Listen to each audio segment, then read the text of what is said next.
one of the things that Bitcoin does is it's basically a decentralized Excel spreadsheet, more or less. That's backed up by various forms of distributed consensus that allow that to function for so long. And governments have now grappled with this thing for 16 years. People said that they'd ban it, and again, some have. But now we have a president, for example, that in his first term was pretty opposed to it. Now he endorses it. Maybe he's not fully philosophically aligned with Bitcoin proponents around the world, but he's kind of recognized the usefulness of it.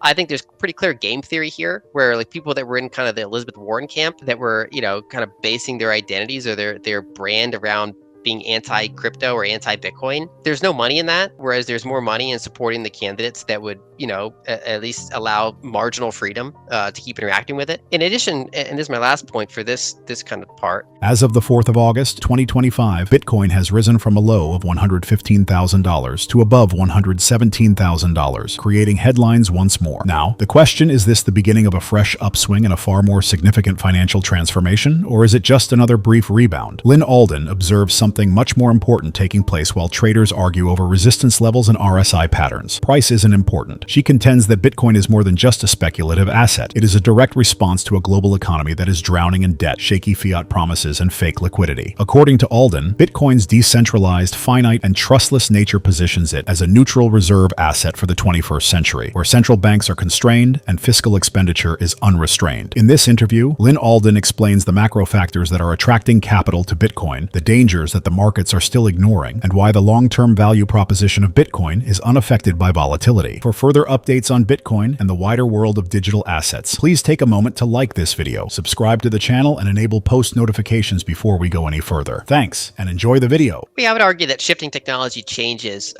where the power lies, or maybe more specifically, how much power is concentrated, because there's certain asymmetries that form and then go away. So we can examine those claims kind of around the margins. One is that there are existence of smaller countries that get dollarized. So basically their currency is either one so mismanaged that basically people have no choice but to default to something else, and the government really kind of loses its ability to say stop using other monies, only use our monies, because it's so unworkable. Or in some cases there are politicians that come up and say, we've managed the currency so bad, we're just going to stick with basically the dollar, or whatever the case may be. And so around the margins there are already places that do that, and then there are even wealthy countries. I mean, there are certain parts of Switzerland that accept Bitcoin as tax, for example. You can pay your taxes with it, and otherwise it's endorsed. So around the margins, we know that while it is true that most governments will do their best to impose a currency, it's not unheard of for it not to be the case. In addition, we exist right now in like a 54-year period of global fiat currency. And so before then, there was some sort of tether to precious metals, mainly gold. And we don't know what the future is going to look like another 54 years from now. So this experiment that we currently exist in is still relatively new. And of course, every generation kind of reorients around the current reality. So now it's like, well, how could countries not entirely have their own currency? That's just how things are now. Almost every single country has one, and even countries that don't have one, the handful of them, use some other countries, larger countries, fiat currency. But again, that's we exist in this 150-year kind of speed mismatch where the telecom era that totally reset the board, and then really only in the past third of that century and a half era, so really the past 50 years, have we entered the full-on kind of ramifications of that era, which is the fiat currency era that we currently have now, where even when a currency fails, people rarely fall back to gold because gold is so slow and has all these divisibility issues, so they generally fall back, ironically, to a larger fiat currency that's still functioning. And another thing that's worth pointing out is, you can go on Twitter and find all these debates where they would say if Bitcoin gets big enough, the governments are going to ban it. And of course, there have been some governments that either try to ban it or restrict it or surveil it. Is still very popular, even ones that allowed it. And yet it's important to remember that government is not a monolith, at least in most cases, as long as you're not in North Korea or some other cases. Generally speaking, the places we're talking about, government is not a monolith. Every generation or so, that there's rotations that occur. There's some, while not everyone has the divisions of power that America has, many countries have some degree of divisions of power, either independent courts or multiple legislative bodies, and basically limits on any sort of centralized power. In addition, power is generally easier to wield when you get the public, at least mostly on your side. It's kind of like plausible deniability, whereas it's hard to do when you fully take the mask off and just say we're against the people now. It's often, for example, power is often taken in moments of fear, where you promise people security in exchange for some of their freedom, or you say what we talked about earlier, we're solving a problem for you. Hey, sometimes you don't solve that problem perfectly, but we're only human, and we're just kind of grifting off the side of it while we do it. But people still generally believe that things are being operated better than if there was no one. Whereas if you just come to them and say, we're going to reduce your freedoms because we want to, or because it's in our interest, that's when you're more likely to get widespread protests and things like that. And so one of the things that Bitcoin does is it's basically a decentralized Excel spreadsheet, more or less. It's backed up by various forms of distributed consensus that allow that to function for so long. And governments have now grappled with this thing for 16 years. People said that they'd ban it, and again, some have. But now we have a president, for example, that in his first term was pretty opposed to it. Now he, endorses it. Maybe not. Maybe he's not fully philosophically aligned with Bitcoin proponents around the world, but he's kind of recognized the usefulness of it. I think there's pretty clear game theory here, where like people that were in kind of the Elizabeth Warren camp that were, kind of basing their identities or their brand around being anti-crypto or anti-Bitcoin. There's no money in that, whereas there's more money in supporting the candidates that would, at least allow marginal freedom to keep interacting with it. In addition, and this is my last point for this kind of part, when we back up, there's like this global chessboard where even when politicians in a country are trying to pose things locally, they're still competing with other regions. And again, if you're not North Korea, then there's some degree of like mobility going on in most cases. Capital often doesn't want to go to places where capital is not respected. Brain drain happens where people that have capability or means try to leave places that are not conducive for them, and that other places are happy to have because they can benefit their economy. And so in a lot of countries, it's in their best interest to say, we're still going to have our own currency as far as we can get away with it. We're going to try to surveil things to some extent, but we're not just going to go fully mask off and just, kind of impose arbitrary restrictions, because we want to be seen as a reasonable actor on the global stage where capital and people want to be. And Bitcoin benefits from that kind of global arbitrage that happens, where if one place decides to, get all authoritarian, another place can say, well, we're gonna, allow more freedom. And there's already hubs around the world where it's been endorsed in some capacity, and they ebb and flow over time, but there's plenty of footholds.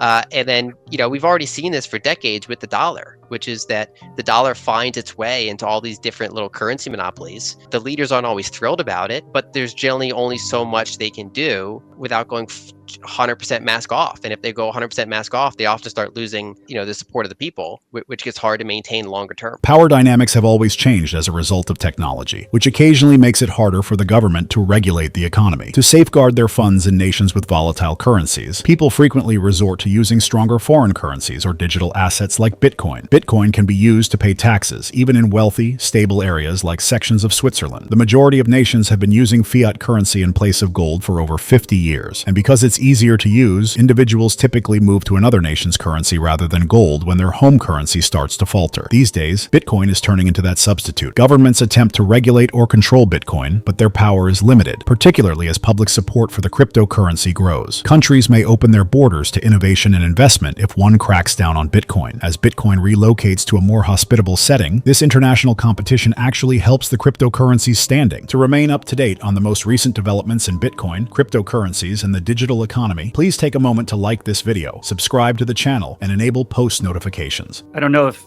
you want to come back to that or not, but that would be the points I would make on Lyn's comments. I would say that Bitcoin didn't change its narrative. I mean, from the beginning, there were people pointing out its store of value properties and its moving exchange properties. It's been used as both from the beginning, and I actually had a recent article on this, which is to say that, people often, they separate, again, this is time dependent. So they'll say, because in its first 16 years of existence, really bootstrapping from zero up to now a $2+ trillion asset, to say it's not money because it's not ubiquitous exchange. Well, in the global sense, in order for it to be ubiquitous exchange, it'd have to be like 10 times bigger than it is now. It's a $2 trillion asset. And one of the points I made in our Twitter thread, was it's already better portable liquid capital than, I would say 170 out of the 180 fiat currencies out there, right? So the Egyptian pound is worse money in New Jersey I would say, than Bitcoin is, meaning that it's harder for me to spend Egyptian pounds than Bitcoin. And that's not just because Egypt is a developing country, because it's similarly hard for me to spend Norwegian currency in New Jersey. It happens to be a small, wealthy country, no network effect that extends here. And so when you think of assets you could bring globally that have monetary aspects, Bitcoin is very high on the list. Physical dollars are high on the list. Gold coins or silver coins are high on the list. Bitcoin's high on the list. A couple other currencies like euros or pounds are reasonably high in the list, and it drops off really quickly after that. There are certain assets like a Monet painting or even Apple stock that have virtually no utility as money, either because they lack divisibility and liquidity in a painting's case, or as Apple stock, it's very hard to actually give it to someone else until ironically it's tokenized in the more recent time period. But before tokenization, there's no way to transfer Apple stock to someone else, and even then, it would have all sorts of frictions, and it would rely on a chain of credit. And now we exist in a time where there's a spectrum of how much monetary aspect something has. So something that's like a painting has basically zero monetary value other than this illiquid store of value that can be self-custodied. Company stock is also not very monetized. Real estate's not very monetized in the sense that there's very little capability to actually use that to exchange value. But when you go toward things like silver coins, gold coins, or Bitcoin, then it starts having pretty significant monetary properties. And even though there's no country where there's enough density, like a top-down monopoly, so far, at least in the first 16 years, it still ranks pretty high globally for places you could use it. And I mean, I'm not sure if I assume Mark has bought and sold things in Bitcoin. I have. There's multiple countries where I've bought things using Bitcoin, and then in addition, to avoid the irony, I sell broken money in Bitcoin. At least as one of my distributor options, to avoid the joke that you only sell broken money for broken money. And so we've had significant sales globally of my book in Bitcoin. There's not been really any requests for people to buy it in gold or silver, and there's really obviously it's hard to do that online.